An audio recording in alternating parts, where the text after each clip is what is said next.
Simple lang yung celebration namin. Unang-una dahil 89th anniversary lang ito at mas pinaghahandaan namin ang 90th anniversary sa susunod na taon. Plano namin imbitahin yung mga nakaraang mga pangalawang pangulo.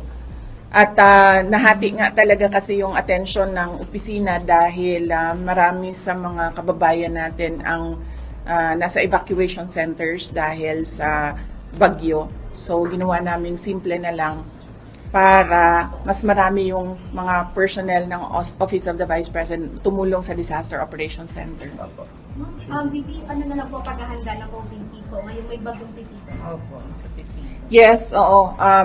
Kung ano, sinabihan ko na yung aming Disaster Operations Center, kung ano man yung naiwan na budget para sa November at December at ready na ipamigay, ibigay na siya sa mga areas na hindi ma-serve ng national government offices. So, unahin muna natin yung DSWD, yung local government units. Tapos, kung meron pang mga areas na hindi na naabot or hindi nabigyan, doon kami tutulong para nabibigyan lahat ng mga kababayan natin na nangangailangan. Ano yung mga ibibigay natin, ma'am, doon sa mga affected Meron kaming relief box, non-food items ito, usually na ginagamit,